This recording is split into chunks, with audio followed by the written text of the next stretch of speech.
Here. Mrs. Snelling here. President Jenkins Brown. Here.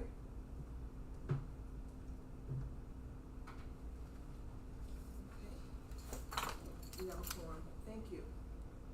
First on the agenda, Superintendent's Report. Dr. Knox?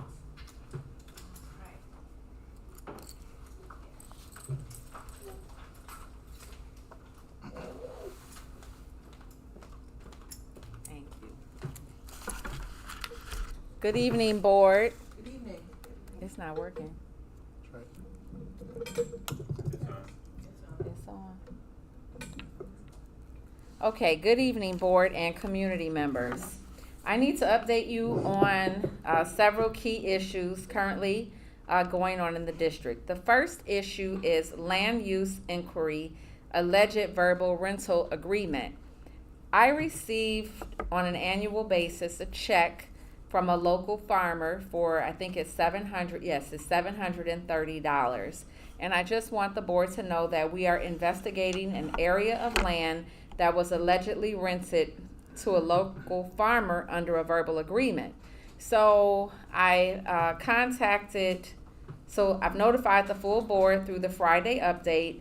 I've contacted Mr. Fester, district's legal counsel, and Mr. Maciejewski, that is the district's architects.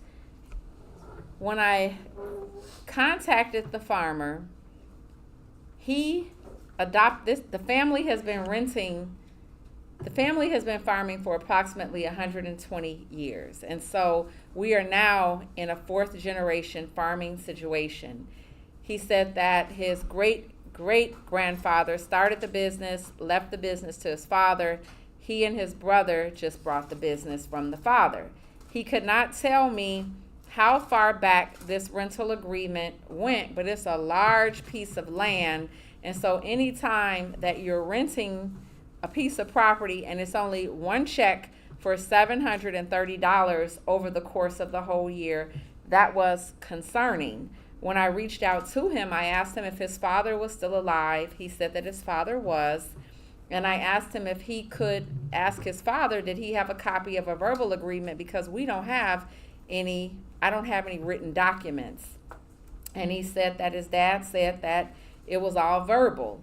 When I went into our safe, that's where all of our documents are in relation to parcels of land. We were able to pull the PIN numbers and look at the land surveys. So Mr. Maciejewski is conducting additional research on the parcel of land. The farmer basically said, well, if you're going to ask me to leave, I'm willing to pay more. And then, he is a very successful farmer and has one of the largest farm stands in Linwood. And then he said, well, it's on, basically he was trying to say that it wasn't prime property, but you have expanded your business. So I will come back to the board once Mr. Maciejewski is able to identify the parcel of land, and we're going to do a revised land survey to determine the worth. The worth of the entire land, the district purchased the land in 1977 for $111,000. So, of course, the property has to be worth more in 2025. And then once we know exactly what parcel of land we're talking about, Mr. Fester will advise the board regarding ownership rights and permissible uses once all facts are confirmed. The next steps, once we get the land surveys, we're going to schedule a meeting with the owner. And that's the only piece of information I have at this time. Are there any questions regarding land use? Okay. For the next item, on November the 20th, the school board originally approved in the month of, I believe it was May, for the entire school board to go to the Illinois Association of School Boards III conference. And at that conference, we pay for conference registration, we pay for the hotel, we pay for parking, and then there is a meal reimbursement. The board will vote on tonight. You will take action on an amendment in approving that budget. It is going to be item number 14, motion to amend the III conference. So when I talked to Ms. Jenkins Brown and I talked to legal counsel, We have some board members that sign up for when you do the South Cook Division meetings. Those cost us $35. When we participated in Super Saturday, that's $150. The Triple I is a non-refundable conference, and I believe the conference rate, I don't want to misquote, so I will get you an exact dollar amount. But overall, we're spending approximately $1,500 or more for board members to attend. The board will vote on how many members and which members may attend the conference. Per our roles, Ms. Kruger is the designated delegate and is required to attend the delegate assembly. I note that some board members have not been attending our regular board meetings. So it's not my decision as a superintendent, but that decision rests with the board. Is the board going to direct the superintendent to continue to pay for conferences when people do not attend meetings? And specifically, motion 14 through 14.6 is to approve the board members who are in regular attendance. Item number 14.7 is a motion to cancel the Triple I conference registration and fees for board member Shantae Gray. Ms. Gray signed up to go to a division meeting, did not attend. I tried to ask another board member to take her place. Triple I would not let me or allow me to do a substitution for that meeting. Ms. Gray signed up to do Super Saturday and notified me only a few days before. The Illinois Association of School Boards, while we understand that things come up, they are not refunding our money. So if the board's direction is for me to pay the conference registration, I will, but I want you to be well aware of the fact they're not going to give us any form of a credit, and I could send another administrator in her place. We are already taking 11 people. Principal Polk is attending the conference, Ms. White, the business manager, myself, and all 7 board members. If the board decides that we don't want to pay for the hotel and the conference, Ms. Gray has not attended any board meetings since September. A letter was sent to Ms. Gray regarding the status of participation by President Jenkins Brown. And Ms. Brown, and correct me if I'm wrong, Ms. Gray has not removed herself as a board member, but she's not attending any of the board members.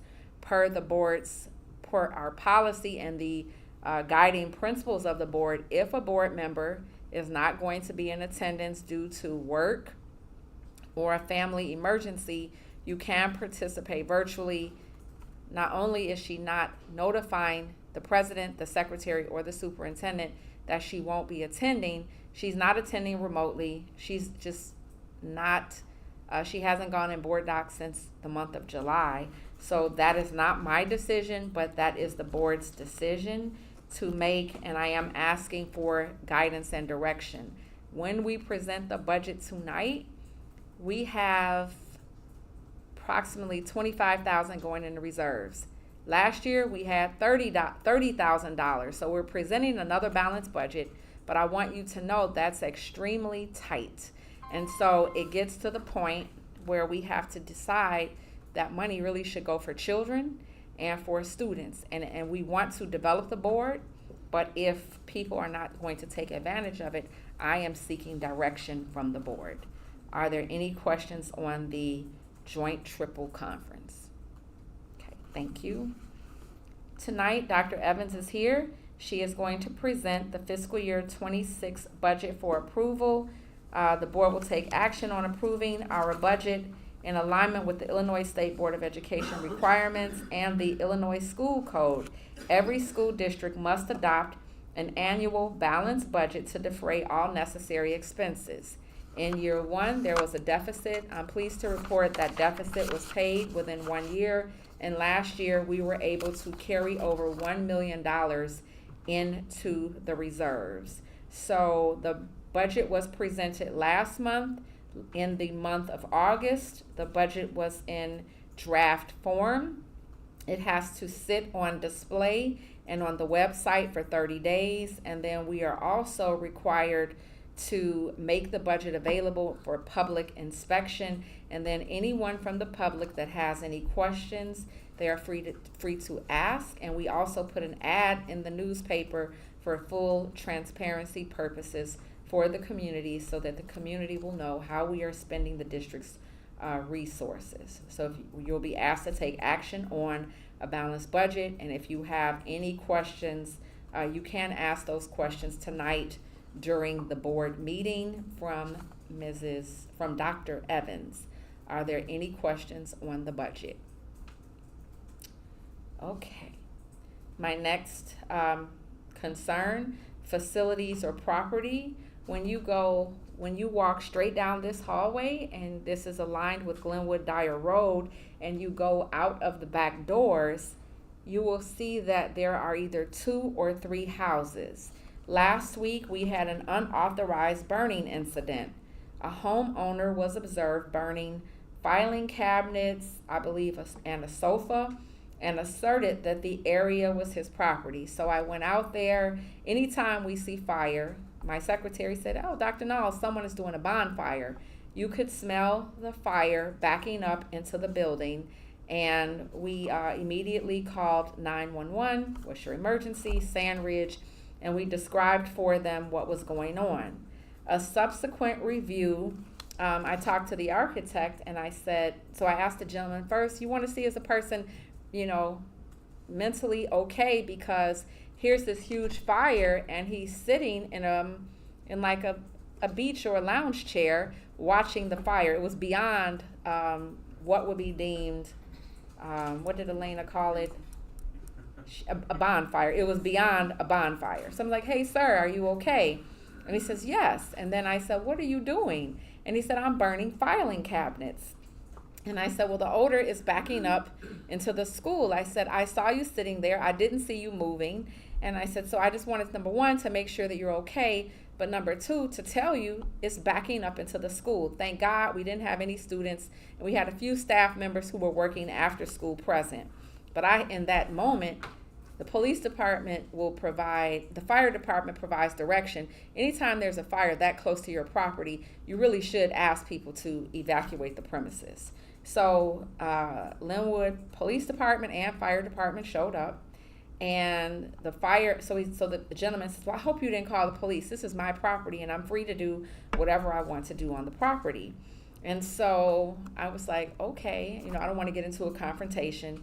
So the police officer says, "Hey, where's the fire? What's going on?" I point him in the direction, and he says, "We may not have jurisdiction because that's unincorporated Cook County." So then I hear him going back and forth with Commander Weinbrecht. It's Commander now, right? Yeah, Chief Deputy. Chief Deputy. He got a promotion. Chief Deputy Weinbrecht. So then, no, actually, I see him going back and forth with LaShawn Austin. And so I called Chief Austin, and I was like, "Hey, I don't want to be a nosy neighbor, and I'm not trying to get someone in trouble, but my concern is for my students and for my staff, and if something goes wrong, our property can catch on fire." And I was like, "Can you tell me who's right or who's wrong?" And he said that he gave him a warning, and he told him that if you ever burn anything out here again, Illinois does not have an open burn policy. So for anyone in the community, if you've been burning leaves or burning things, you don't have the right to do that. And the fine in Linwood that comes with open burning or in Illinois is a $10,000 fine. So the gentleman immediately, no, he didn't put it out. The fire department put out the fire. So then the next day, I walked back there with the architect, and I said, "Don't you think that's kind of close to the school? Am I overreacting?" And he said, "No, you were not overreacting." And then I said, "Can you look at these drawings and tell me, do we own that land? Because it's going straight back, and I find it strange that his property is fenced in, and usually when you have a fence, it's usually like your property line." And so the architect looked at the drawing and confirmed for me what I didn't know. That is our property. So I called the village, and I spoke with Joyce. I believe her last name is Miss Hurley.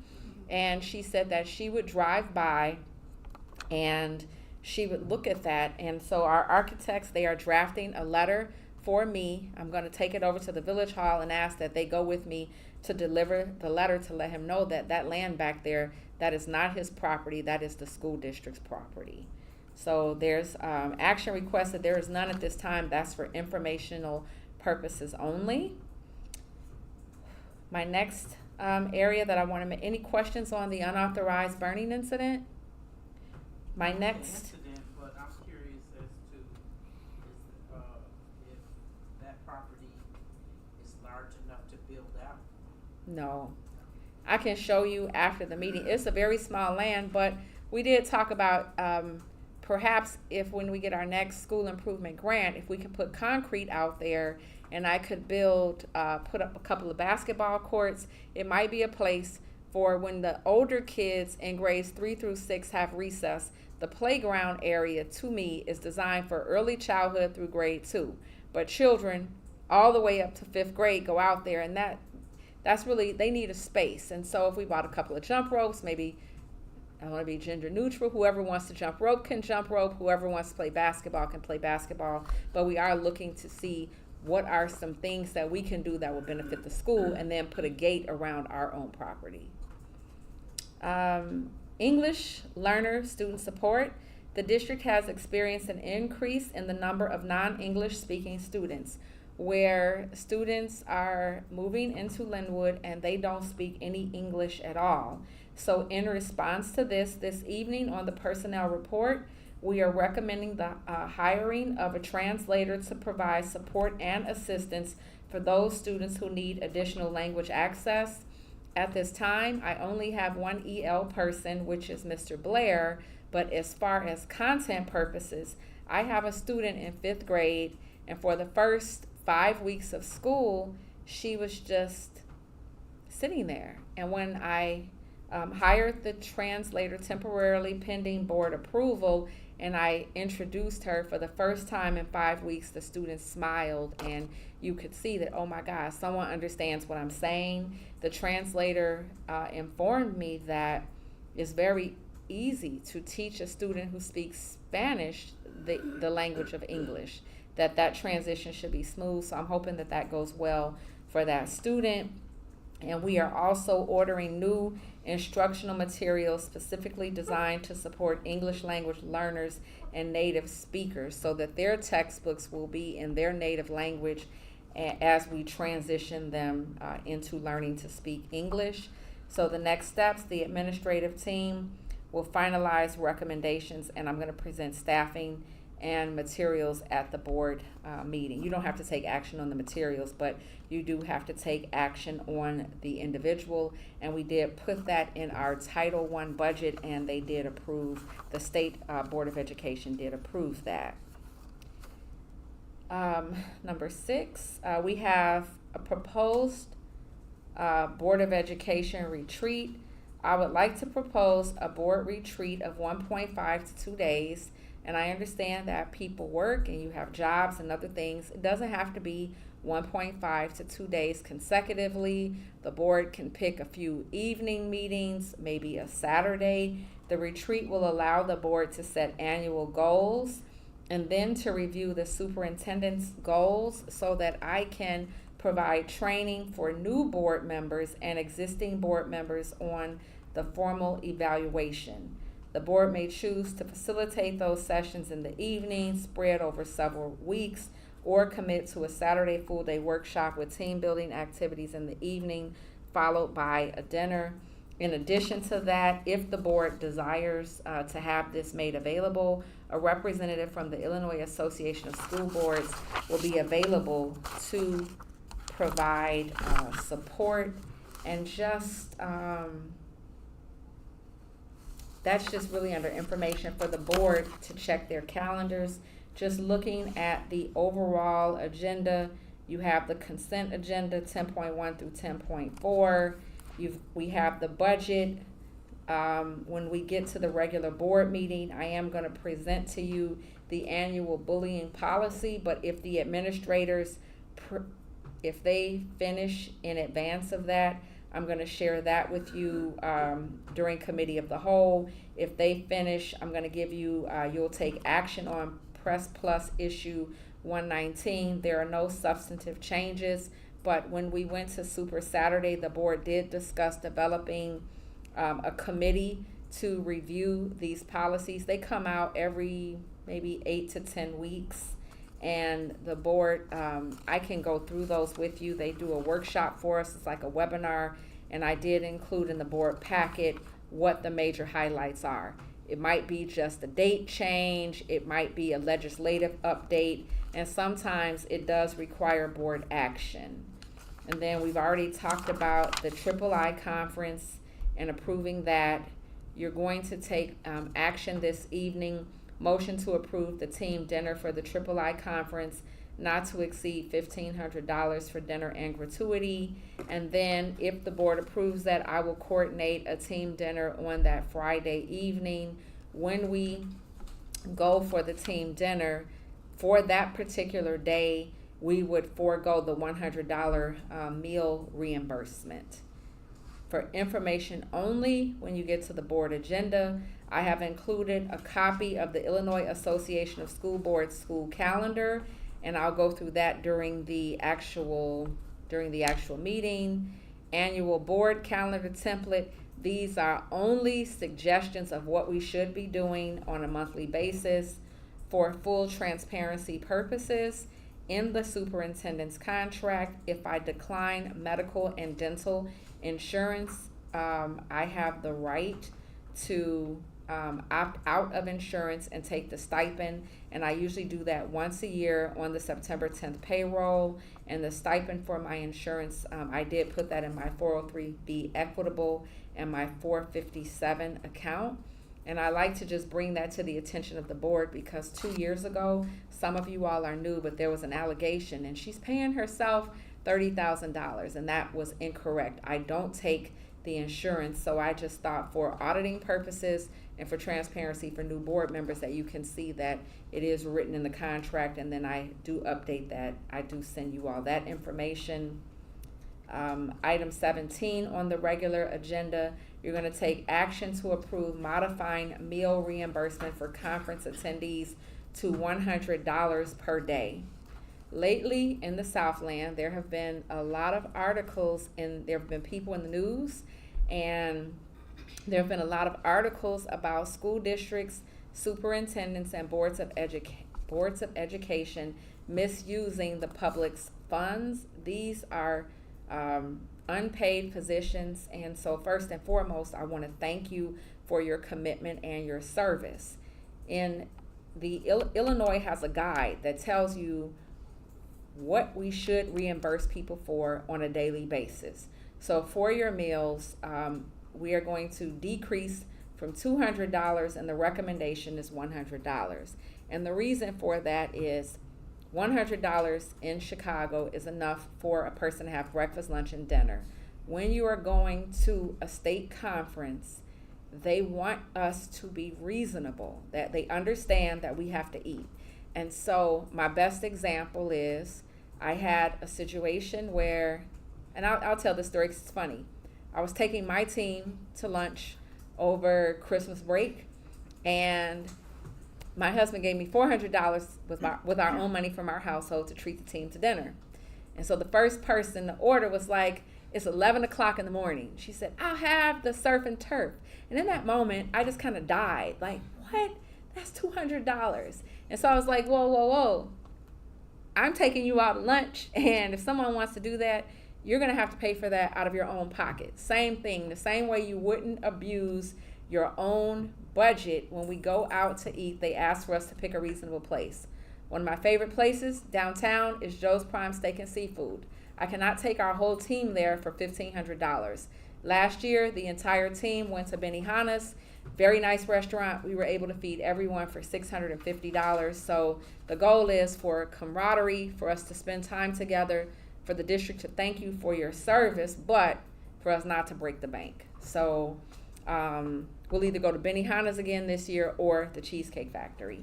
And then as part of that reimbursement, just for, we are live streaming today, just for the purposes of, for the public's knowledge, we never pay for alcohol or things like that.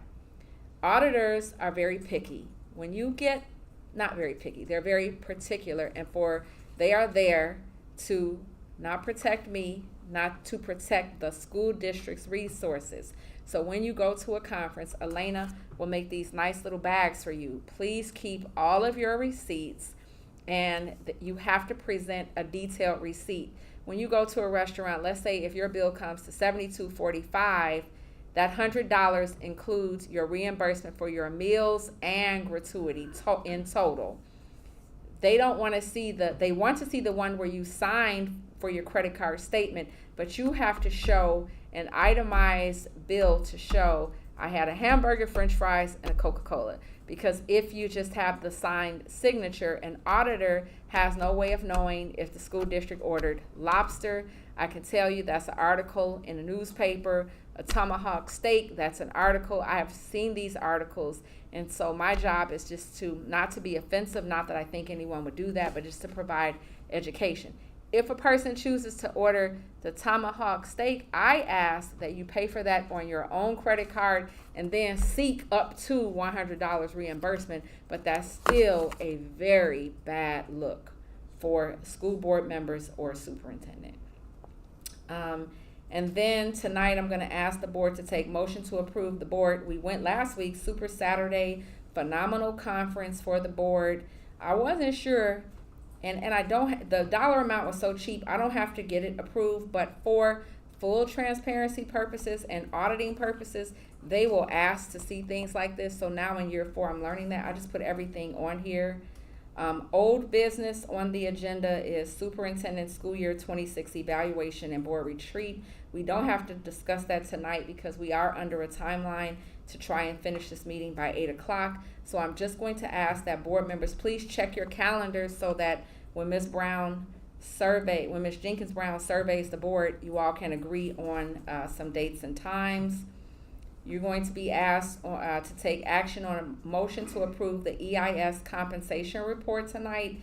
That's the Employee Information and Salary Report. We are public school employees. The public has the right to know how much money each person is making. It's a report that we do in the state's database. Once the report is completed, we have to post it on the website. A lot of times you'll see a FOIA for that, and we just refer people to the website. And then it's a motion to approve the Illinois Municipal Retirement Fund compensation report. Any classified employee that makes in excess of $75,000, we have to report those names. We are a small school district, so that would be my business manager, Ms. White, my director of technology, Mr. Lewis Saint, and then the director of buildings and grounds, Mr. Hayes.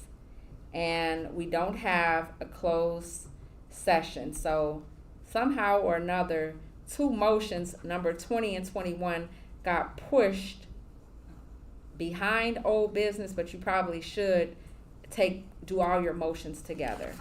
And that concludes the superintendent's very lengthy report. Are there any questions? Hearing none, I will take my seat. Thank you.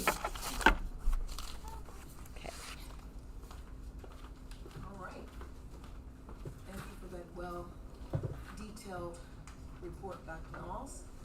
Is Dr. Evans here? She doesn't present until tonight. Oh, Yeah. okay. The next person is. All right. It's all right. Next on the agenda, principal's report. Ms. Polk. Thank you. Good evening, school board, parents, and community members.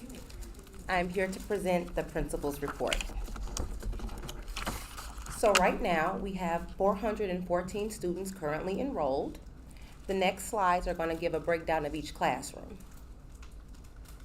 So in kindergarten, we have 13 and 15, which is awesome to have those smaller numbers in kindergarten because this helps with their acclimation to the school environment. For first grade, we have 24 and 23. Second grade, 24 and 22.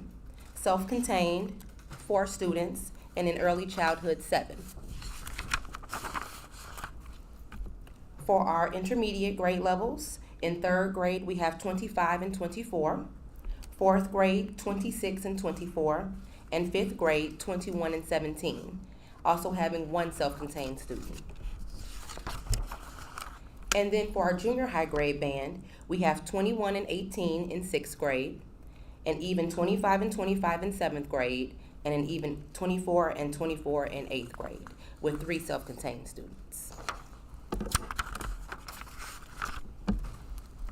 We've started to do walkthroughs, and each teacher has at least received 2 forms of walkthrough feedback, where we were focused on learning environment and classroom relationships.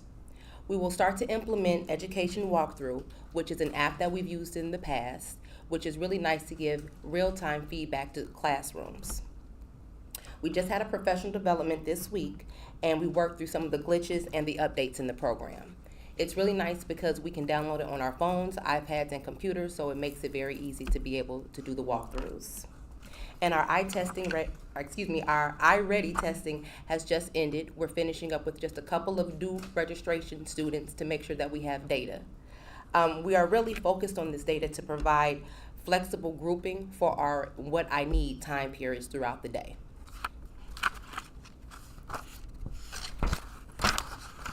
So attendance. So I'm happy to report that we're already doing better than we were last year with our average daily attendance. So in the last week's Wildcat Weekly, we were hitting 90% in each class except for EC. EC was at 89%, so we're right there. Now, with that being great, we also have to focus on our chronic absenteeism rate, and that's what really affects our school report card. So right now we're putting in those procedures that will help us identify those students and be able to help those families with early interventions. We're starting with the list that we created at the end of last year, and then we're comparing to see if they're getting better, worse, or kind of staying the same. And with chronic absenteeism, it's basically you missing 10% of the school year. So for a school year of 180 days, that's 18 days. So we're trying to really make sure that students are here on time every day.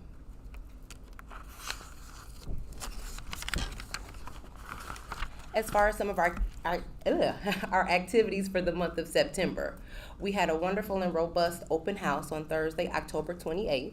Thank you for those board members that were able to attend. We had over 150 families visit classrooms. We also had our very own PTA in the house signing up families. We also had the Linwood Police Department, Fire Department, and the local library in attendance, and our newest partnership with the Big Brothers and Big Sisters of the South Chicagoland area. They were signing students up for our Lunch Buddies mentorship program with our first responders. On Saturday, September 6th, we participated in a community resource fair right here at the Liberty Memorial Park. It was a great event. It was hosted by the Big Brothers and Big Sisters of the South Chicagoland area, and I was happy to report to each of the families that came by our table that we are the only school in Linwood. And as an event that was happening in our backyard, I felt that it was very important for us to be in attendance. We were able to get great resources from about 15 different vendors, including Aunt Martha's, the University of Chicago, the Richton Park Library, You Matter Too, which some people may have heard of. It's a 6th through 12th grade program that empowers youth to make a significant impact in the community. So I'm looking very forward to working with them, and the National Alliance of Mental Illness. So they've already provided some great resources that I've shared with our social worker, Ms. Hagel, and we're looking at incorporating some of those into presentations and programs, especially for our health classes for our older students.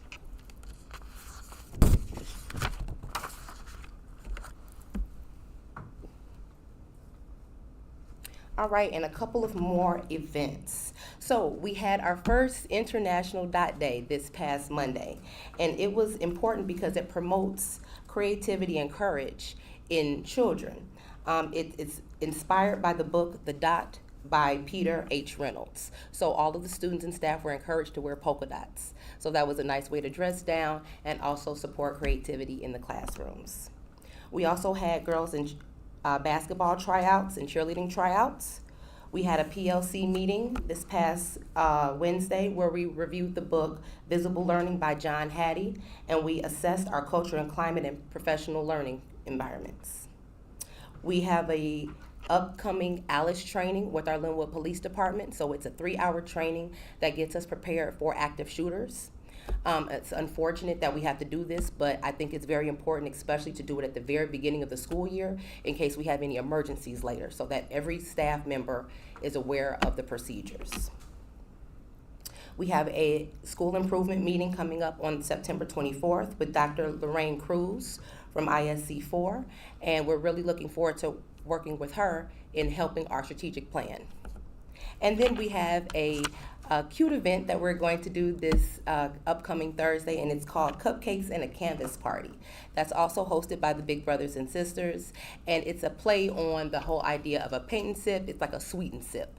So it's an opportunity for parents to come in, and it will be hosted from 4 to 6 p.m. So we hope to see you there. That concludes my presentation. Are there any questions? I have a quick question. Can you go back to the slide that talks about the number of students in the classroom? I think specifically the 7th and 8th grade. The older students, yes. Just out of curiosity, is that the typical number that we would have? Yes. For those As a class, oh, I'm so sorry, Tip. No, I was just gonna say, and is there an assistant that's in the classroom with the teachers for that? Not right now. Okay. I know the science classroom can hold up to 28 students comfortably, and at a time I've had 32. So right now our numbers are pretty good. If we do get more students in, then we have to talk about possibly expansion in some upcoming years, especially because our school community is still growing. And I would like to see us actually have a K through 4th grade building and maybe a 5th through 8th grade building in the near future. Thank you. Any other questions? Thank you so much. Thank you so much. All right, next on the agenda is the Director of Student Support Services report, Mr. Ava. Oh, did I miss one? Mr. Cosina, he's not here. Yeah. I have his report. Oh, do you? Okay. Yeah, Go back to All right, Joe. so we will have Dr. Knowles that will present for Ms. Okay, good evening, Board. I am pleased to report that our Title I, II, and Title IV grants were approved by the State Board of Education. Just as a refresher, Title I provides all children significant opportunities to receive a fair, equitable, and high-quality education, and it's designed to close achievement gaps. For this school year, we have received, as of today, $257,346 has been allocated in Title I funding, and that allowed us to have a smaller class size for kindergarten. We were able to hire we're recommending for hire a bilingual translator for Spanish-speaking students, a paraprofessional to purchase early childhood curriculum, supplemental curriculum materials to support students, school uniforms for homeless students, and supplies and materials for neglected students. Title II grant is designed to for teacher professional development, recruitment of high quality teachers. We have an amazing principal, so I don't need to have to recruit there, and other school leaders. So for school year 26, we have received, as of today, you haven't received the money yet, but they have awarded $19,659, and we're utilizing that money for professional development. Instead of frontline subscription and the license for EvaluWise, we are now recruiting on Indeed. And then for Title IV provides a well-rounded education, safe and healthy school conditions, and technology as well as digital literacy. For this school year, we have received $17,506 has been allocated in Title II funding. Title II funds will be allocated to provide a music curriculum. We have choir this year, and part of that salary is also utilized to fund part of the salary of our security guard / truancy officer. For the iReady implementation, Ms. Pope talked about that earlier. iReady is administered 3 times per year. The first diagnosis has been administered in most classes to assess grade level skill of students in grades K through 8. This benchmark assessment is administered at the beginning of the year, in the spring, at the beginning of the year, winter, and spring. Our goal is to determine, are our students growing over time? Kindergarten will finish by September the 19th. Teachers then will have immediate access to data and resources for students with the iReady program. So as an administrative team, our focus, or this year, the pillars that we are looking at. Number one, behavior. In order to learn, you have to come here ready and prepared to learn, and we need minimal distractions. Chris Vanderkyle has been a wonderful addition assisting with that. We're looking at attendance. Are you coming to school every day, and are you prepared to learn? And we're looking at grades earned in classes. We want to see, is there a correlation with your attendance, behavior, and your grades? Because if a student has missed 120 days, a student should not have all A's in their classes. And so we're meeting with teachers during their common planning time in grade level planning. We have shared with our union leadership and with the faculty, these benchmark assessments should mirror real testing conditions, so that when kids get to the month of April, they're taking this, or March, if we test in March or April, they're taking the test seriously, but parents will be given the reports to know where their students are and what they need to do to work with their individual students. And then as an administrative team, as Ms. Polk stated earlier, if we have to group students with like skills, we will know exactly what students need during the what I need now time, which is a really nice way of saying our intervention block, or for some students who are on grade level, the acceleration block. At the beginning of the year, when you get that first assessment, a lot of students enjoy the summer. It's up to the individual parents or families to provide equal access to reading, museums, zoos, libraries. Some people feel that summer is just for relaxing. When you have that break and kids don't engage in learning, it is not uncommon that kids might go back a few months, but once teachers do in the first couple of weeks the remediation or the catch-up or the review, most kids might see a slight decline, and then you'll see a nice little jump in the winter, and then you should see another jump by the end. Last year, all of our students grew from assessment 1 to 2 to 3. All students who attended 90% or more grew from 1 to 2 to 3. Kids who don't grow are usually the kids who are not here to test. Maybe you take the first one and then you take the last one, or you take the second one and then you don't take any other. Then we don't have anything to compare. In our teachers' contract with the evaluation system, those anomalies are removed from the data set so that you are comparing apples to apples. Kids who come to school every day and who have minimal disruptions and few discipline problems do very well at Sandridge. And we love and embrace all children, so I want to be careful with my words, but through the residency policy, making sure that people really live here, we were able to reroute some students with marginalized grades, attendance, and behavior back to their own communities. And so people were really angry, and I thought that the room would be packed to complain about how rude we are, or they upheld the policy, but when we all spoke a common language, like we love your, like in some cases, we really do, we love your children, but you live in Chicago, you can't use someone's address to go here.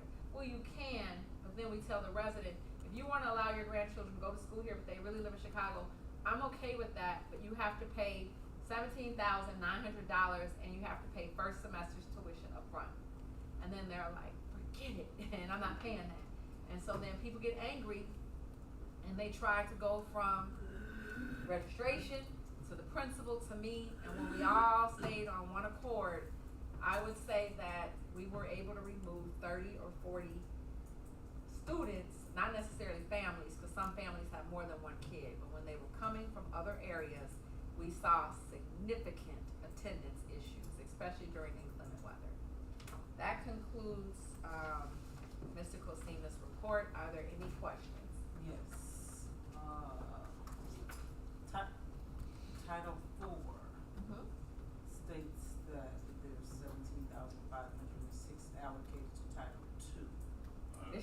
Title IV, that's just a typo. Okay.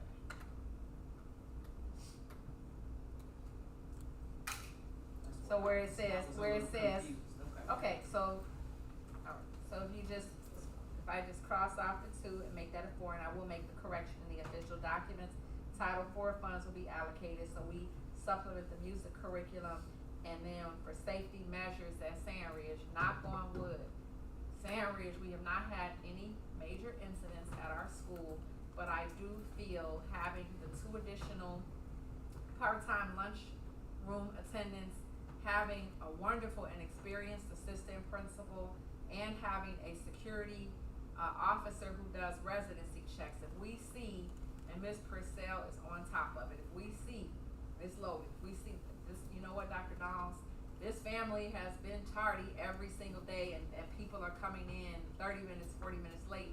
We ask our truancy officer, go to the house before the bus, pick someone up, or before people drop kids off to school, and then we have the right to ask, can you show us that that someone is living here? And I've done residency checks, and some people will say, I'm not letting you in my house, or they will open the door and say, I live here. Well, we have to verify. Our lawyer told us we have the right, but a person also can say, no, I'm not allowing you in my house. And if we question residency, we can go through a hearing to make them prove that they really live here and why are they late. And the database clear runs your license plate. So now that sometimes you can give people too much information, now that they know that's what we're doing, people will say, I don't have a car, I don't have a license plate, and you could still run their name through the database, and if they have a car, it will show you this car was parked every day for the past 10 days in Dalton.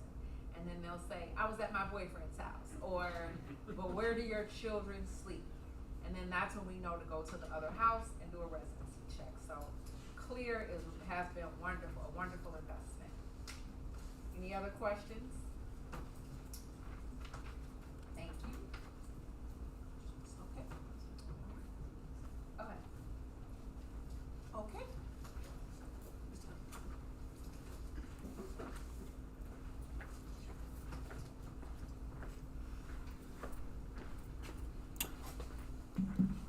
Good evening, board. Again, this will be short and sweet like I always am, as I'm just giving you updates. So the last time I was here and gave you an update was probably the end of the school year. So now that the school year has started, these are more of our accurate numbers. So we have in district 67, actually we have 68 now, since I had typed this. Out of district, we have 17. Most of them are at speed. I do have 2 at Country Club Hills Tech and Trade, and 2 at the Echo Co-op. Okay. We have been at, one of my goals, I think I had mentioned last year, is trying to, because some students are over identified and get an IEP, right? So my goal was, and I'm continuing that, is not to go right to an evaluation, right, for an IEP, even when we have students that are struggling academically or might have ADHD or whatever. So we use MTSS. We got to provide those interventions first, right? So you can see when I first got here, there was 1 student with a 504 plan. Now we have 10 students with a 504 plan. And about half of those are students with strictly behavioral issues. The other ones might have some kind of medical issue. And if for those of you who are not familiar, so a 504 is really just it's part of it's not part of IDEA. IDEA is strictly for students with special needs. 504 is just like a document stating it has to be a diagnosis from a doctor, okay? It has to be a medical diagnosis of, let's say, ADHD or even autism, or they might have some kind of medical, physical, handicap or whatever. So that's how we're able to get 504 plans instead of going in to get IEPs, okay? And then I have initials, evaluations in progress. when I wrote this, there was 3. Right now, I probably got about 4 or 5 right now. We've been as you notice, like at the end of the school year, we probably had less than 60 in-house because all the 8th graders that left, and then some of that 30 students who, Dr. Knowles was talking about had IEPs as well. But we've been getting a lot of new students that coming in already with IEPs, and I would say a lot of them actually are from out of state. I've got a couple from Texas, from Iowa, from Indiana, Wisconsin. I think I had one from New Jersey.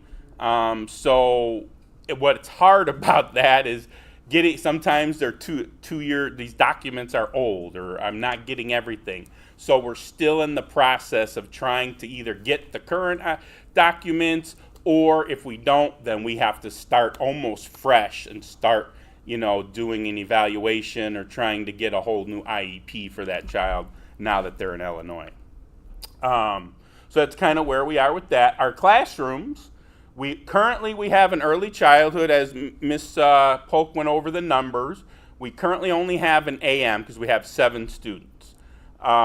These are all the students have either an IEP or are in the process of getting one because they were previously in early intervention. That's like the Head Start where they have a developmental delay. I cannot go over 10 students. The law says you cannot go over 10 students even with a paraprofessional. So if I get 2 more students, which I will probably within the next month, I'm going to be opening up an afternoon class as well. Currently, the teacher, Ms. Carnamont, who by the way is really great, she's done a lot, she provides support for one of our other classrooms in the afternoon until we open up that afternoon class. Currently, we have a self-contained room.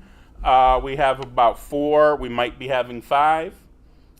We have a resource. So like Miss Jackson just does the self-contained because they're needy. Those students are most likely behavioral issues or autistic, nonverbal, where they need a lot of support. So we also have Miss Conroy doing our resource, okay? So she pulls out the kids that are just in regular ed. Now in 3 through 5 as you've seen, the numbers were low in 3 through 5 or 6 through 8. So they have maybe 1 or 2 or 3 students in their self-contained, but then all of the kids in those grade bands go to them throughout the day for their academic minutes. So even though Ms. Robinson might only have 1 student, all day, she would have another 16 students coming in throughout the day for their academic support. And then 6 through 8 is Miss Wall. We have about 3 or 4 students in there all day, and then they come in and out for resource as well. And then go ahead to the next one. I talked about this, I think in maybe July, that we applied for the grant. We did get approved for the IDEA grant. We got $106,963 in the regular IDEA flow through, and then we got $56.60 for our preschool. That one specifically will only go to help pay for our speed, part of the tuition bill for speed, and then the $106,000. I got it split up into curricular supplies and materials, partial of payments for our contracted psychologist, PD, and then assessments for our related service personnel, IEP software, and then again, the rest of it always goes to speed. Now, in maybe October, November, the carryover I talked to the person from the state, and they said that will probably be in November. If you get any rollover funds, then I'll have to re-amend the grant to add those and allocate those funds. I don't have a page for my next thing, but I want to talk about, if you're not aware, I am the McKinney-Vento liaison for our district. I've gone to trainings. We had Miss Motley go to a training last week, brought back really good information because ISC4 Dr. Zeter is like over all of ISC4 for McKinney-Vento. She came to our Institute Day and provided a great overview of training for all of our staff, and then had a specific training just for admin and secretaries. How do we register? How do we identify? How do we deal with families that are coming that might be homeless or asking for McKinney-Vento, which it helped a lot because we actually, last year, as you know, we only had 2 students. This year, Ms. Logan, we had like over 10, right, that actually registered that are McKinney-Vento. So those trainings really helped our staff know how to enter things and what to do. And then I think we're providing transportation for, right now, out of those 10, only 2 of the families that we had to provide transportation for. Okay. Does anybody have any questions? Okay, thank you. Questions? Thank you so much. Next on the agenda, Finance Department report. Okay, and Dr. Knowles will present for Ms. White. Stay 1 second.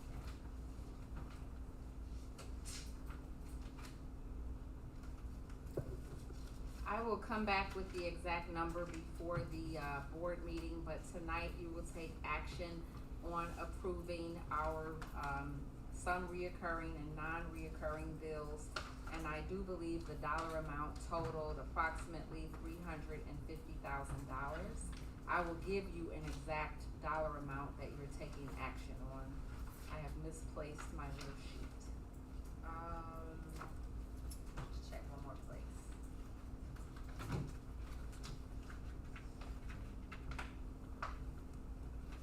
I will find it. That concludes the finance report where Ms. White still uploads the bills, the detailed vouchers, so that you will know that every purchase is made in alignment with, you have to prove how you're paying for it. It's gotta be in your school budget, and we prioritize what is for children first. Any questions on the finance report? Oh, there it is, I'm sorry. $390,795.82. And those are the various voucher numbers. You don't have to go through all of them, but that was the total. Did you write that number down? Okay, that concludes the finance report. I have asked Dr. Evans to help us to closely monitor our budgets, and Ms. White will also be doing that. When you are presenting a budget with just a little bit of an overage, I'm asking people to make sure that we are only asking for things that we need, direct support to children. We would love to have a hardwood floor in our gym, but right now, that's just not in the budget. No decorative signs. We have really eliminated providing heavy meals for various events and things like that. And all of that's gonna help us stay on point with having a balanced budget. Okay. Thank you, Dr. Knowles, and I guess you might as well continue with the personnel update. Okay, this evening you'll be asked to take action. We're recommending 1 temporary employee, Keith Evans, as a technology aide at a salary of $40 per hour. Originally we put not to exceed 180 hours. The beginning of the school year is it's just very challenging with only having a director, who's the network person, who's the fixer of the Chromebooks and things of that nature. So we brought in some help to make sure that all of the kids could access all of the materials. And Mr. Evans might be needed 1 day a week or on occasion if Roosevelt is out, if Roosevelt is on vacation, or during our very busy season, which is testing. When you get your first round of the allocation for the grants, if you have any carryover from the previous fiscal year, they allow you to carry over up to, I think it's 15% of the grant. And so we're gonna write this, you could put part of technology in Title IV. We are gonna put this in Title IV. Second employee, Juanita Guzman, we put her in, Joe put her in Title I. I asked Dr. Evans to put her in, it's not evidence-based funding, the EL, what is it called, EL? And part of the EL, She's starting with an annual salary of $30,000. That's a 10-month employee. She worked for Chicago Heights Elementary School for 14 years as an administrative assistant, registrar, translator. And I asked, why did you leave after working there for so many years? And she shared with me that she started when she was maybe 18 years old at a salary of $21,000, and after working there for 14 years, she was only making $23,000. So we're offering her $30,000. She's coming highly recommended. She's eligible for IMRF, 14 sick days, 2 personal business days, medical, dental, vision, and life insurance if she chooses to partake in those benefits. Single coverage district pays 91%. Resignations. Last month we recommended a one-on-one nurse. When we send our students to speed, I thought they provide the staffing. But when your student has something special in the IEP, we have to pay for it. So we recommended a school nurse at a starting salary of $48,000, which was cheaper than going through the registry. She agreed to the position, took my background check, and then said, you know what, I'm gonna rescind my acceptance. So she never received a paycheck or anything, so that $48,000 on the budget looks like it's encumbered because it snatches the whole salary as if you were gonna pay that person, but she didn't accept. Mr. Hook did interviews today, and so we said, you know what, go visit the student, because this is a student with severe needs, and you have to ride the bus with the student, you have to stay with the student. But we did lower it to $45,000, and we're hoping that the person will accept it. You'll take, we are expanding our activities for children, and a lot of parents with students in kindergarten through 5th grade said, hey, what do you have for my kids? At this time, we're thinking about offering some small stipends for intramurals, but right now we have girls basketball. Our truancy officer, Mr. Phillips, will be offered for girls basketball $1,450. Assistant Coach Harvey, $1,450. In our teacher's contract, it doesn't distinguish between a coach and an assistant. It's the same, but they're both doing the work. For volleyball, Mr. Phillips and Mr. Harvey, $1,450 per season. Girls track and field, Coach Harvey and Mr. Reese. For boys basketball, Mr. Reese is the head coach, Mr. Harvey is the assistant coach. Mr. Harvey will receive a stipend to serve as our athletic director. Monica Cousins and Miss Motley have agreed to do cheerleading. Leah, and that's a stipend of $1,050. Leah Hines and Jessica Lloyd have agreed to do drama club. As part of that stipend, I did share with them that they would be responsible for putting together, helping with the Black History Assembly. Student council, we have 2 advisors, $850 per year, Jordan Hagel and Emma Hines. And for the mentoring program, 2 teachers have stepped up, Mrs. Ginnivan and Miss Winfrey. Are there any questions on the personnel report? Okay. No questions. That concludes my reports. All right. Thank you, Dr. Knowles. Board, may I have a motion to adjourn from the committee of the whole? I move to adjourn from the committee of the whole. Second. All in favor, say aye. Aye. All opposed? Meeting adjourned. Let's go ahead and take it is 7, what is that? 11? September 18th. The District 172 regular board meeting is now called to order. Roll call, please.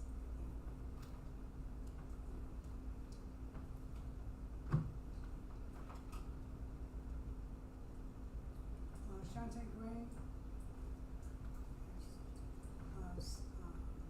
Janelle Kruger.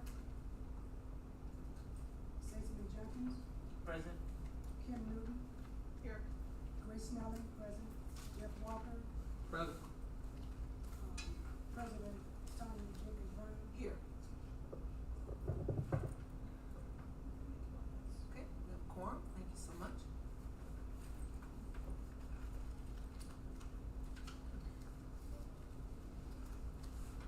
It is right here, presentation of school year.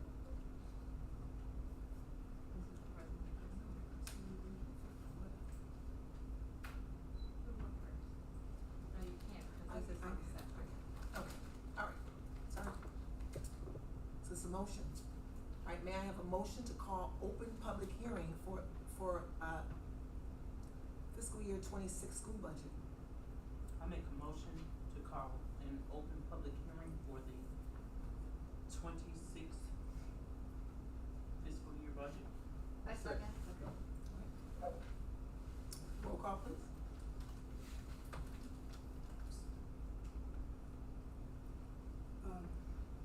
Shante Gray. Janelle Kruger. Anthony Jenkins. Yes. Kim Newton. Yes. Grace Snelling, yes. Jeff Walker. Yes.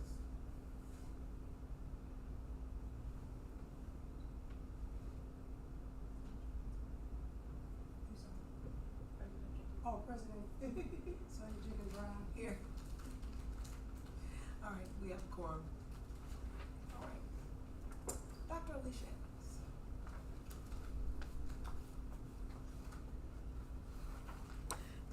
Evans. Good evening, and thank you for having me today. Thank you. I'm going to go over the final budget presentation. I wasn't here for the tentative, but there have been some changes from the tentative to the final, so I just want to go over those with you tonight. Before we get started, I want to talk about the process for budgeting. It is the same as it always is. We have to provide a tentative budget. We have to allow for a 30-day display, and then have a public hearing to discuss, adopt the budget prior to or no later than September 30th. Once that's done, post it to the website, deliver it to all of the pertinent places, such as the Illinois State Board of Education, the Cook County Clerk's Office, ISC 4, and the Treasurer's Office. Since the tentative budget, during the time of the tentative budget and the final budget, changes can be made to the budget because sometimes we have more information that we didn't have when we did the tentative budget. And so some of the changes by fund are stated here. And so for the education fund, we moved some money from, thank you, because you know I whisper. We moved some money from the transportation fund to the education fund. So before, when the budget was presented, the Fund 10 was actually in a deficit, although all of the funds were added up to be a positive number. I just don't like the way that looks, so we made some tweaks to make sure that all of the funds were positive. And also in Fund 40, which is the transportation fund, we moved some money from transportation to the ed fund to balance that fund, but also increased expenditures a little bit in an effort to receive a reimbursement for some of the salaries for the folk that process transportation for the district. And then because we added a couple of more folk, we needed to increase the Fund 50, which is Medicare, Social Security, and IMRF in that area. So those changes came out to a total of $28,104. So what that means is that altogether, all of the funds do balance. We're expecting a surplus of $101, which is not too bad.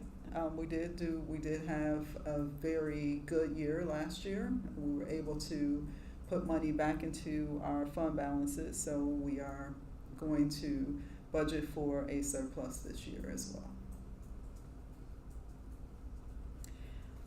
So this is the spreadsheet that I love, that you probably like what is happening here.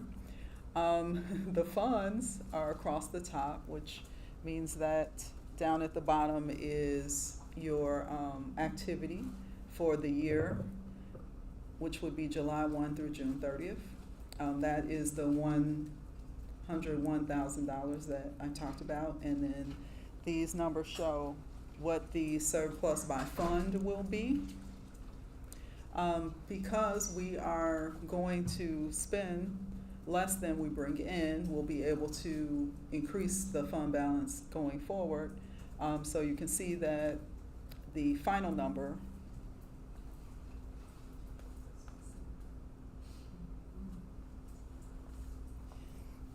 is more than the previous year's number. And then you can see this information talks about the sources of revenue. And generally, they're split into local, state, and federal resources. And then here are the things that we spend our money on. And then that is broken out for you by fund. And you will notice that we do spend most of our money on salaries and benefits. I think that might be it. Are there any questions? Can you go back Yes, to where, your slides, to your, this one? mhm. Yes. The, total revenue and working cash. Yes. So, And can you share with us, yes, can you share with us, because that's, what is that, 45 to something? it's 45 to 48 for this year, but this is your balance through, for the fund. Okay, so what would be allowable expenditures, or are we able to transfer that cash fund if necessary? So the working cash fund is considered a district savings account, so to speak, to put it in layman's terms. And you don't generally have expenditures coming out of that fund. It is used for the purpose of transferring to the fund of most need. But you will notice that we are always putting more dollars into that fund through the levy. So that it increases a little bit every year. But you would be able to access that. We would have to put it in the budget, do a resolution, get that resolution approved in order to move money from that fund to another fund. But it appears that all of your funds are positive. So unless you had something you were thinking about using these funds for, you wouldn't really need it at this time. And so you could continue to accumulate funds in that fund until you needed something. Okay, and tort, do we pay legal Right now, services, or is that just for? so tort can be used for paying legal services. It can be used for a couple of other expenses as well, but the district doesn't currently use that fund for any expenses.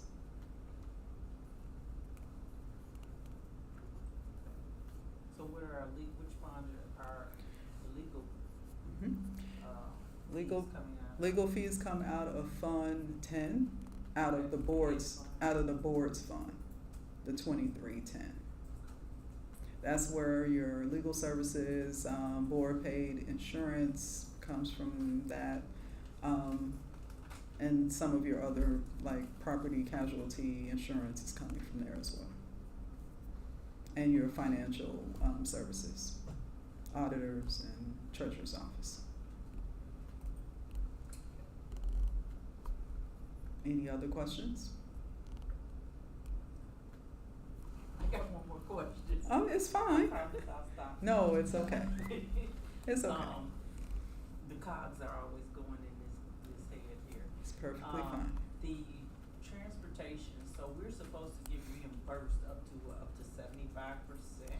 So it depends. Special transportation and regular transportation, they have different reimbursement rates. The special ed transportation rate is higher. The regular ed transportation is around 70%. This is one of those it's not really a grant, it's categorical. And what that means is that if the funds are available, we will receive that reimbursement, even though we're, I'm gonna say loosely, entitled to receive it because the reimbursement shows that we should be expecting this money. In some years, it's not always available for districts to receive it. So although we are entitled to it, sometimes we get the full amount of our prorated amount, and other times we may not. So I can't, because of the, number, I can't see the fund balance in the transportation. It is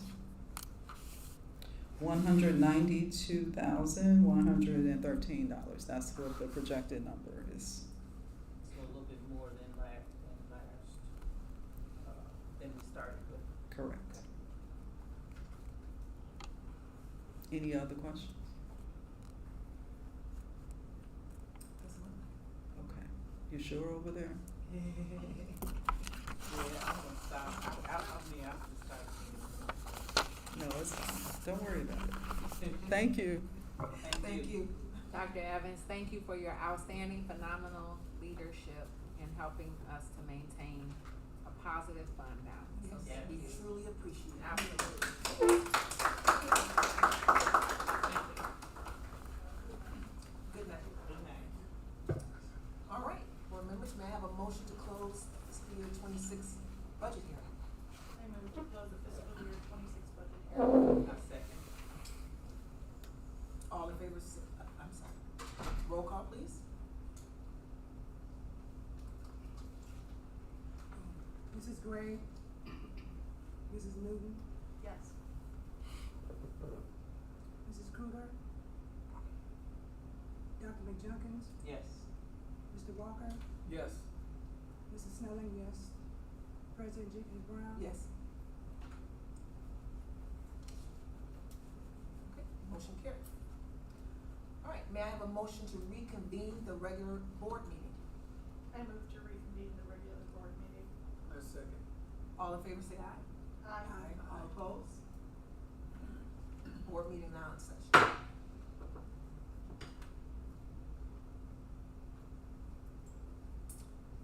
All right, would everyone rise? Say the pledge.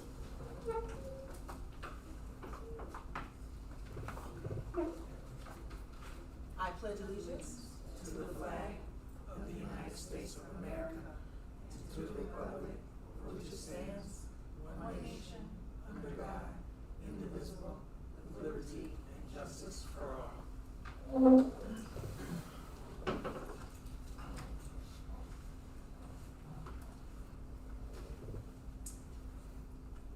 All right, next on the agenda is public comment. I didn't get a, did I get a? No public comment, okay. All right, may I have a motion to approve the consent agenda 10-1 through 10-4? I move to approve the consent agenda 10-1 through 10-4. I second. Roll call, please.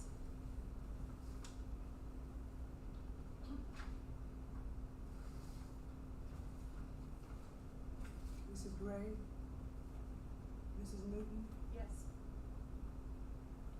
Mrs. Kruger, Dr. McJunkins, Yes. Mr. Walker, Yes. Mrs. Snelling, yes. President Jenkins Brown. Yes. Okay, motion carried. May I have a motion to approve school year 26 budget? I move to approve the school year 26 budget. I second. Roll call, please. Mrs. Gray, Mrs. Newton, Yes. Mrs. Kruger, Dr. McJunkins, Yes. Mr. Walker, Yes. Mrs. Snelling, yes. President Jenkins Brown. Yes. Okay, motion carried. May I have a motion to approve the annual bullying policy? I move to approve the annual bullying policy. No second. Roll call, please. Mrs. Gray, Mrs. Newton, Yes. Mrs. Kruger, Dr. McJunkins, Yes. Mr. Walker, Yes. Mrs. Snelling, yes. President Jenkins Brown. Yes. Motion carried. May I have a motion to approve the Press Plus issue 119? I move to approve Press Plus issue 119. I'll second. Roll call, please. Mrs. Gray, Mrs. Newton, Yes. Mrs. Kruger, Dr. McJunkins, Yes. Mr. Walker, Mrs. Snelling, yes. Yes. President Jenkins Brown. Yes.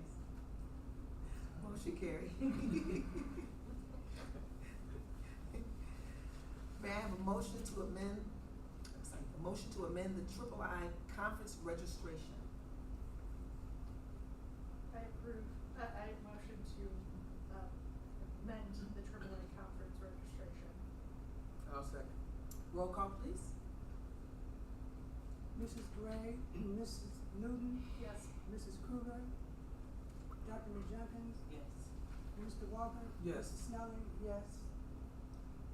President Jenkins Brown,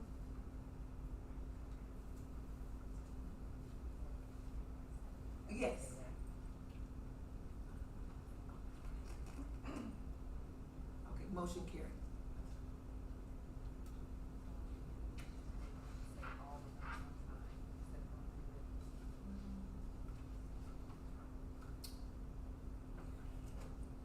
All right. For this next section, I'm gonna try to couple this since there's more in common than not. May I have a motion to approve Board Member Janelle Kruger, Sonia Jenkins Brown, Grace Snelling, Stacy McJunkins, Jeff Walker, and Kim Newton for the Triple I Conference. I move to approve Janelle Kruger, Sonia Jenkins Brown, Grace Snelling, Dr. Stacy McJunkins, Jeff Walker, and Kim Newton for the Triple I Conference. A second. Roll call, please. Mrs. Gray, Mrs. Newton, Yes. Mrs. Kruger, Dr. McJunkins, Yes. Mr. Walker, Yes. Mrs. Snelling, yes. President Jenkins Brown, Yes. Motion carried. May I have a motion to cancel Triple I Conference registration fees for Shantae Gray? I move to cancel Triple I conference registration fees for Shante Gray. I'll second. Roll call, please. Mrs. Gray, Mrs. Newton, Yes. Mrs. Kruger, Dr. McJunkins, Yes. Mr. Walker, Yes. Ms. Snelling, yes. President Jenkins Brown, Yes. Okay, motion carried. May I have a motion to approve team dinner for the Triple I Conference not to exceed $1,500 for dinner and gratuity, and $100 meal reimbursement will not apply to the team dinner night. I motion to approve team dinner for the AAA conference not to exceed $1,500 and $100 meal reimbursement will not be applied for a team dinner night. I'll second. Roll call, please.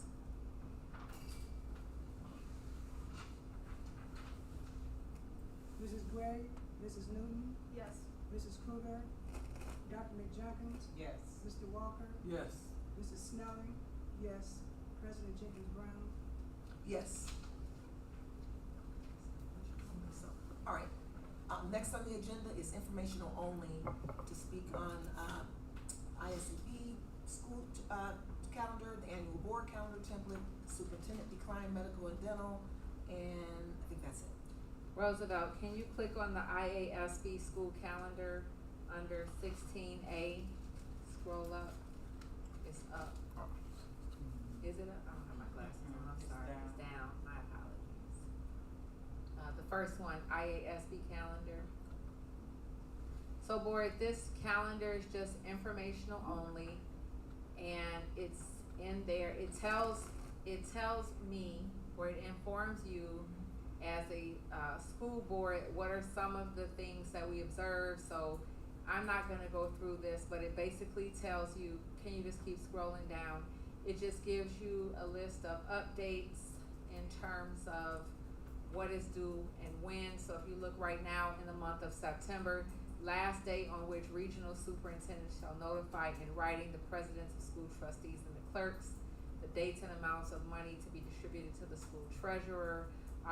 Can you scroll down, the school, in September, the school budget must be approved, and then it's just basically month by month that tells you what are some of the things you should be seeing on the agenda. It provides guidance, but on occasion, things might change. So for example, last year, it said that we should have our school report cards by October 1st. We didn't have them available from the state until the end of October, and so they became available to the board. But you could read that on your own.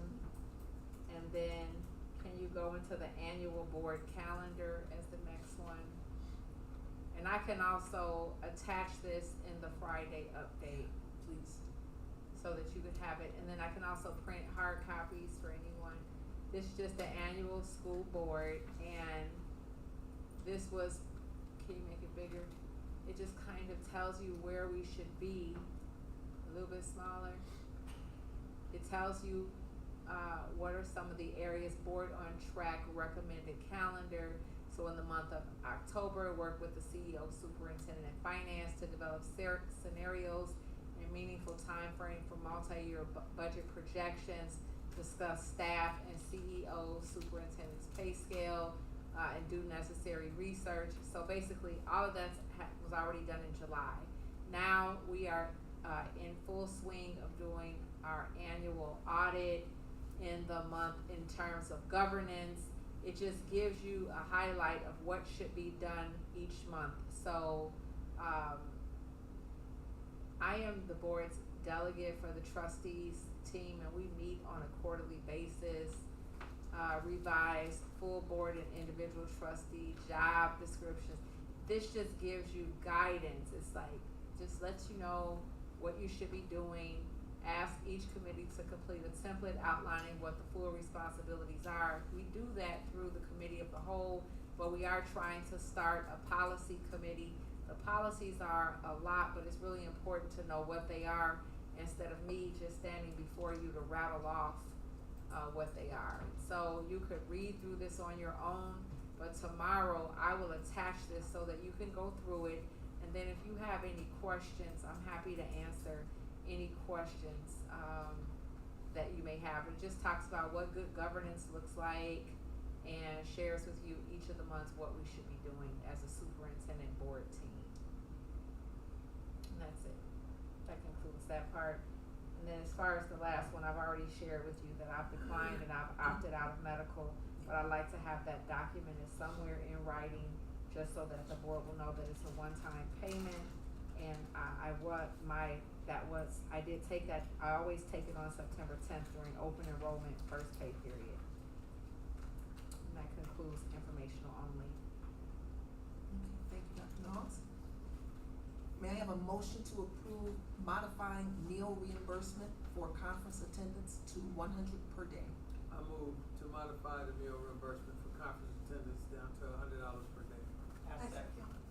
Roll call, please.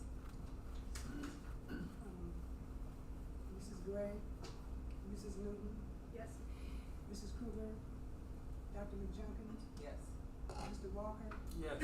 Ms. Snelling, yes, President Jenkins Brown. Yes. Motion carried. I have a motion to approve Board Super Saturday IASB Professional Development Conference Hotel Team Dinner and Parking for 9/13/25.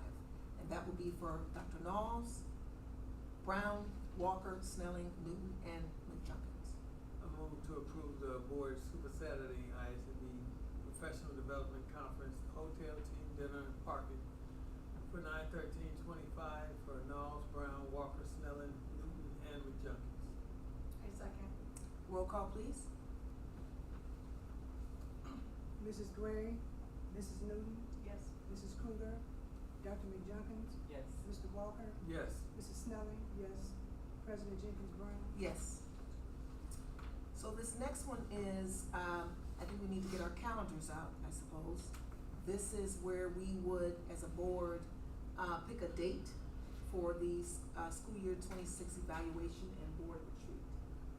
Out of curiosity, would that board retreat be where we had it last year or before, or just wherever? This year it would be on site and we Oh. would bring in a catered, but it could be a Saturday and you might want the input Okay. of the full board to poll, so maybe people could send you 2 to 3 dates Yeah, when they might be available. yeah, because we have some board members out, so we have more than. You may Okay. wanna push that. Why don't- Check the calendar. Why don't I push this out so everybody can check their calendar? But just, if you can go home and check it, and then by the time I reach out to you guys, you all will be able to give me 2 or 3 days, and we'll pick whatever's Or common. would you give us would you give the board, 3 choices? Why don't you guys tell me so I'll put it this way, we want it in October, Okay, we definitely want it in October. And, Are we trying to shoot for like a Saturday? So like do a full day? I would say Saturday is probably, you're right, best, Narrow down. considering our work schedules. Saturday in October. Mm-hmm, yeah. I can tell you the 18th is not good for me. So if you guys already know a date that's not good for you, let's say it now, but I know the 18th.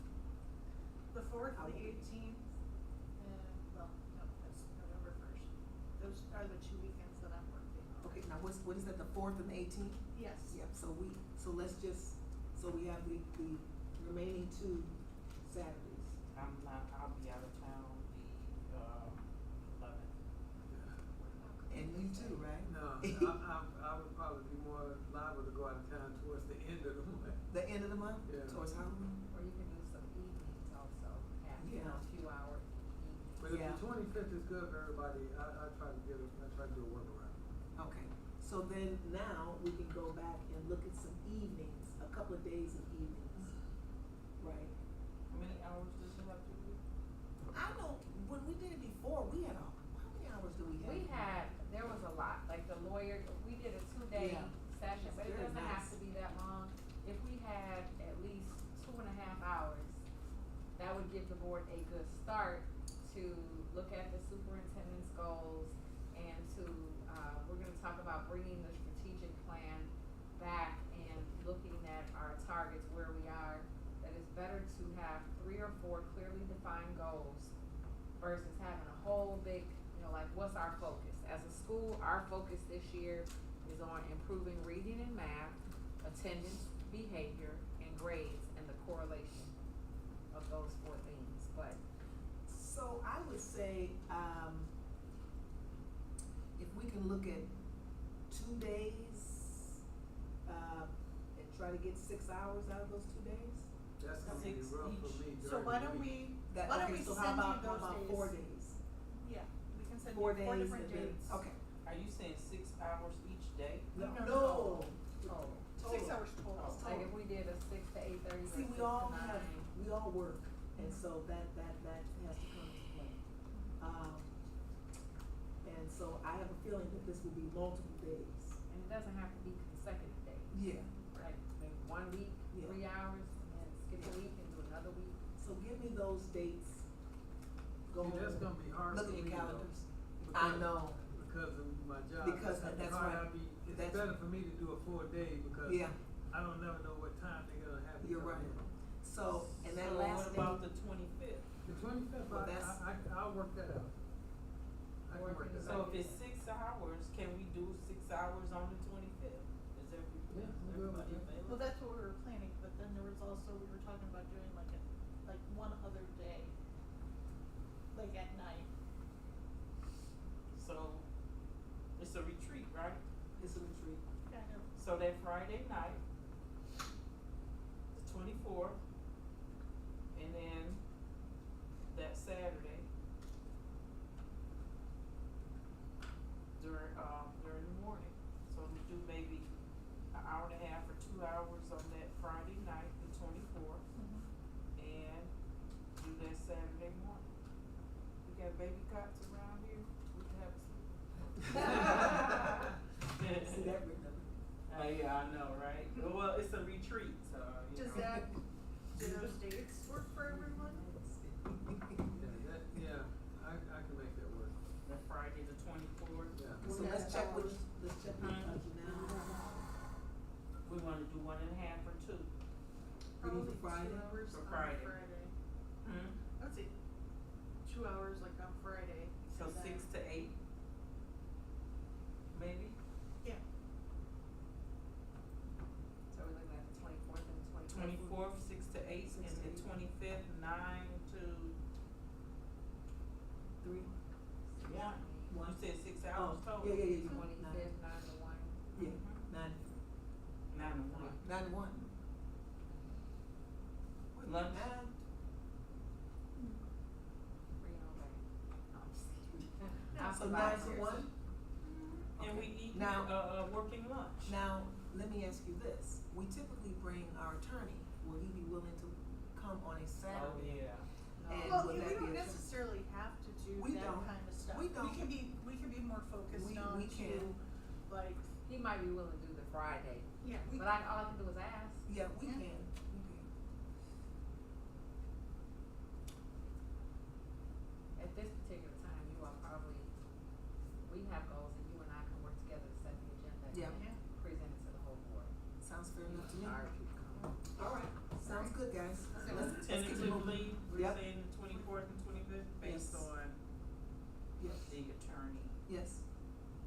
All right. But you said there's stuff we can work on that he doesn't have to be present for. Yes, Absolutely. absolutely. Yeah. Okay, let's keep it moving. Motion to approve, the EIS compensation report. I make a motion. No, it's just the Yeah, salaries. Yeah. You want me Make to a talk about motion. it very quickly? You want me to talk about what it is? Yeah, Yeah. Roosevelt, can you pull it up? So on an annual basis, can you make it a little bit bigger? For all of the employee information system, it shows you all of the teachers we hired last year. We're public employees, so we did notice some discrepancies, and Joe is working on cleaning it up. So it shows you, for example, the first person was my math teacher, and in alignment with the collective bargaining agreement, he was offered $91,651.26. 1.0 means that he was a full-time employee. Where you see zeros, teachers work a 10-month schedule or 181 days, so they don't get vacation time. If you scroll down to a Beanie Hester, her board-approved salary was $87,500. She was a 12-month employee. She got 20 vacation days. All employees shall receive 14 sick days unless someone started, we divide the 14 by 12, and then we decrease the days. So if you start in the month of September, you're not going to automatically get 14. Can you scroll up so I can look at the headings again? Bonuses, the first year that I was here, everyone got a $3,000 bonus for the pandemic pay. We had a $1.4 million ESSER grant. Now, no one in the district gets a bonus. The district does not pay, if you scroll down, the district does not pay anyone's annuity. We can make a contribution out of our own paychecks, but we're not required to do that. This is where, Joe, we're working with Deborah Mason to look at this. For retirement enhancements, if you are a certified staff member and you are a teacher, you belong to the teacher retirement system. And it's a calculation of like 10.3. That's added on top of, that's multiplied by your salary to determine what your TRS retirement enhancement is. Can you scroll over to other benefits? Other benefits would be medical, dental, vision, and any other benefits that employees take advantage of, but it is not necessary. You're gonna see a difference, because if a person is single, the rate the district pays 91%, but what you pay is a lot lower than for family. A family's insurance, depending on whether they have a PPO or an HMO, that determines what the rate is. But when I looked at the retirement enhancements, and I saw that Dr. Hester's retirement enhancement was $42,780, that is incorrect. So Joe Casina is cleaning this up, but we have to, once it is completely cleaned, I will represent it to the board. But basically the main thing, the salaries are correct, and then when it's cleaned up, we have the responsibility to post this on the website for transparency purposes. The public has the right to know how much money teachers are making, how much money your paraprofessionals. Other school districts will pull this data so that when they are in collective negotiations, you want to make sure that your salaries are competitive. At Sandridge this year, it is truly a wonderful vibe. We have really hired some amazing and talented teachers, with the inclusion of security, having 2 people in the main office. The energy around here is positive, and the number of people who are committed to coming back and doing things for children is very positive. I'm also pleased to report, in comparison to other school districts, Sandridge in the Southland, at one point we had a hard time recruiting people. Now we're like this little hidden gem in the Southland. We are paying more money than many of the surrounding districts, including Homewood and the Flossmoor Elementary District. So that's, and we're hoping that with the wonderful people that we've hired, that we are able to retain them. And we have a contract with our teachers until 2027. So that's the report. So, can I ask you a question? So, are you asking us to approve this as, tonight, prior to the, corrections? Yes, because the board has already taken action on the salaries, the vacation time and sick days. There's some errors in the report, but there are not errors in the system. So when I see that somebody was paid $38,000 in retirement benefits, I was wondering. it's correct in the, I already double checked, it's correct in the system, but we didn't have a chance to clean it up. It's a factor of 9.1, and then for this, teacher health insurance system, it's like 1.00999, but in the system it's correct. I don't know when this report was done, if somebody had lazy eyes or just said all administrators should get the same thing.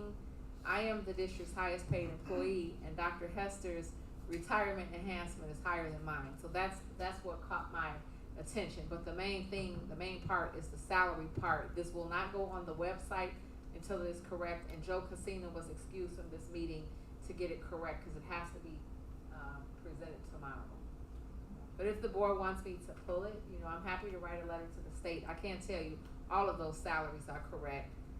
Ms. Ginnivan has been here forever, and I see that she has 12 sick days. That's wrong. I just have to correct that to a 14, and then look at, I think that when I looked at those high numbers, where you see other benefits, where you see a 0, someone added the retirement benefits and the medical benefits together, and that's what gave them the number. So we just have to separate those two out. But it's not a huge discrepancy in this report.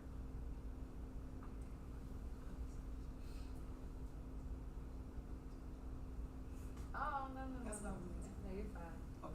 And then the next one that you're gonna vote on is the IMRF. We have 3 employees. Ms. White, Mr. Hayes, she didn't put anything in. For Ms. White, Mr. Hayes, and Roosevelt, Roosevelt is making approximately $76,500. Mr. Hayes is about $77,100, and Ms. White is at $79,890. They're all under 80, but more than 75. So we have to post that on the website. Okay. Thank you for that explanation. All right, so may I have a motion to? No, you sure? Okay. A motion to approve the EIS compensation report. I move to approve the EIS compensation report. I'll second it. Roll call.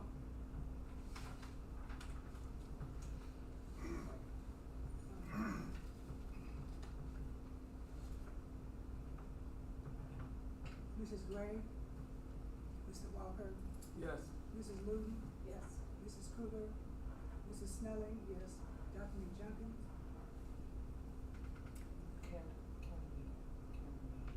correct the motion to approve it with corrections?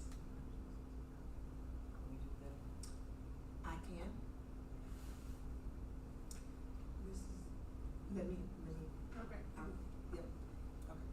May I have a motion to approve the EIS compensation report with corrections? I move to approve the EIS compensation report with corrections. I'll second. Roll call, please.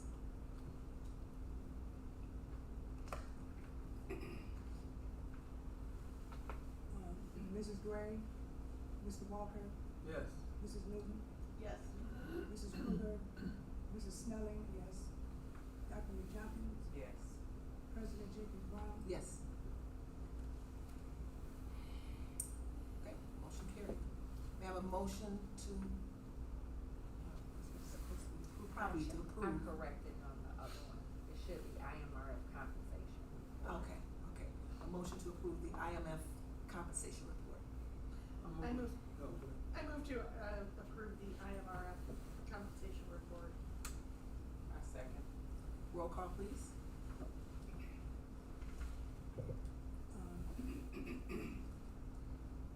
Mrs. Gray, Mr. Walker, Yes. Mrs. Newton, Yes. Mrs. Kruger, Mrs. Snelling, yes. Dr. McJunkins, President Jenkins Brown. Yes.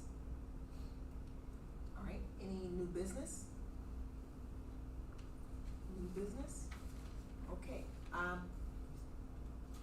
okay, all right, may I have a motion to adjourn to closed session discussion? I thought we didn't have one tonight, so I just have one thing. It'll take 2 seconds. Alright, I move to, adjourn to closed session. I'll second. All in favor say aye.